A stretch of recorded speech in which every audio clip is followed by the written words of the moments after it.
सम्मान कार्ड का कार्य संपन्न हुआ। आगे का आदेश।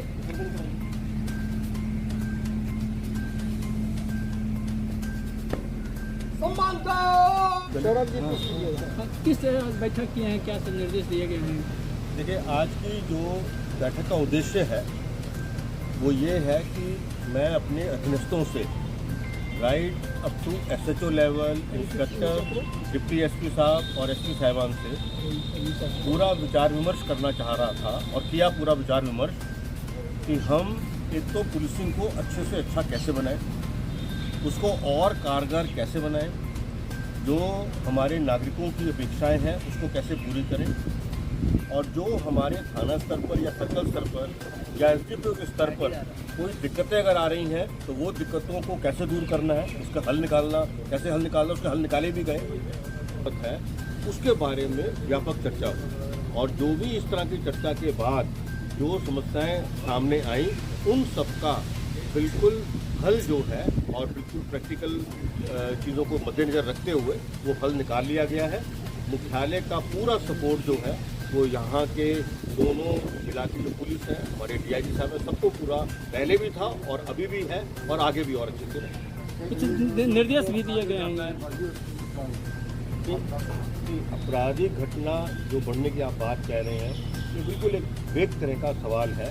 मैं सिर्फ इतना ही कहना चाहूँगा कि हमारे प्रदेश में सारे के सारे पर्व बिल्कुल शांतिपूर्ण तरीके से मनाए गए। कुछ ऐसी घटनाएं हमारे देश में हुई जिसका रेमिफिकेशन हमारे राज्य पर भी पड़ा, लेकिन उस रेमिफिकेशन के पड़ने के बावजूद भी हमारी पुलिस ने और प्रशासन ने बहुत मेहनत से काम करके स्थिति को पूरी तरह नियंत्रण में रखा है। और जो घटनाएं हैं उनमें भी इन जनरल धीरे धीरे कमी आ रही है। कोई भी ऐसा कोई हीनस टाइप का क्राइम जो बहुत ही जो है वो बड़ी घटना के रूप में देखा जाए या जिसका समाज पर व्यापक प्रभाव पड़े, ऐसी कोई घटना जो है अभी पिछले कई महीनों से नहीं घटी। पटना में 2 संदिग्ध आतंकवादी पकड़े गए हैं, तो क्या अभी तक जांच में आया है? अभी जो है वो जांच पड़ताल चल रही है। इस तरह की गतिविधियों को उद्भेदित करने के लिए लगातार प्रयास किए जाते हैं और बहुत मेहनत लगती है, समय भी लगता है। उसके बाद ही ये सब चीज़ें जो हैं उभर के सामने आती हैं। अभी उनका जो डिटेल पूछताछ हुई है और जो उनके लिंकेजेस सामने आए हैं उन पर और काम हमारे जो पुलिस है और इंटेलिजेंस एजेंसीज, चाहे वो राज्य की हैं चाहे वो केंद्र की हैं, वो कर रही हैं।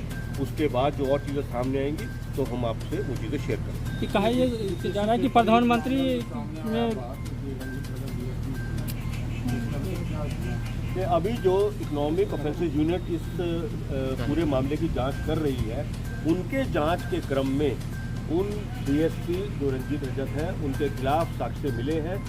उन्हीं साक्ष्य के आधार पर उनको गिरफ्तार किया गया है। उनसे और व्यापक पूछताछ हुई है और उनके और भी कुछ लिंकेजेस सामने आए हैं जिस पर हमारी पुलिस जो है वो काम कर रही है। ये प्रधानमंत्री के दौरे में दोनों आतंकवादी कुछ गतिविधि थे, इस पर अभी कुछ नहीं कह सकते हैं। और जो है अभी जितनी बातें सामने आई हैं और जो सामने आ रही हैं, जब तक वो सारी की सारी बातें बिल्कुल कंक्रीट तरह से हम उसको इस्टेब्लिश नहीं कर लेते, तब तक ऐसी कोई भी बात पे विचार करना एक हाइपोथेटिकल चीज़ है और वो उचित नहीं। सर, आज की बैठक का क्या दिशा निर्देश? आज की बैठक के बारे में मैंने आपको बता दिया है। आज की बैठक का मूल उद्देश्य यही था कि अपने अधीनस्थों की समस्याएं सुननी, पुलिसिंग को कितना और मजबूत बनाया जाए, उनकी समस्याओं का कैसे कैसे हल निकाला जाए, मुख्यालय का कितना सपोर्ट उनको चाहिए, किस तरह का सपोर्ट चाहिए, वो सपोर्ट उनको कैसे दिया जाए, ALTF की मजबूत कार्रवाई कैसे हो, वज्र की मजबूत कार्रवाई कैसे हो, और जो पुराने SR केसेस हैं विशेषकर तौर पर उनमें गिरफ्तारियों की स्पीड को और बढ़ाया जाए, अभियुक्तों की गिरफ्तारी और ज़्यादा की जाए। इस पर व्यापक चर्चाएं हुई हैं और इसी पर दिशा निर्देश दिए गए। FSL जांच रिपोर्ट में कई मामले लंबित हैं कि प्रतिबंधित राइफल AK-47 बरामद हुई है यहाँ पे, तो उस मामले में क्या हुआ, क्या यहाँ मतलब स्पेशल लैब स्थापना हो या न हो, इस पर क्या डिस्कशन इस बात पर हुआ है और इसमें हमें जो बताया गया है वो ये है कि जो central forensic science lab Kolkata की है वहाँ पर कुछ मामले हमारे पेंडिंग हैं, तो हमने यही निर्णय लिया है कि वो सब मामलों को सूचीबद्ध करके और मैं स्वयं पश्चिम बंगाल के डीजीपी साहब से बात करूंगा और उनसे अनुरोध करके इस प्रॉब्लम को सॉल्व कर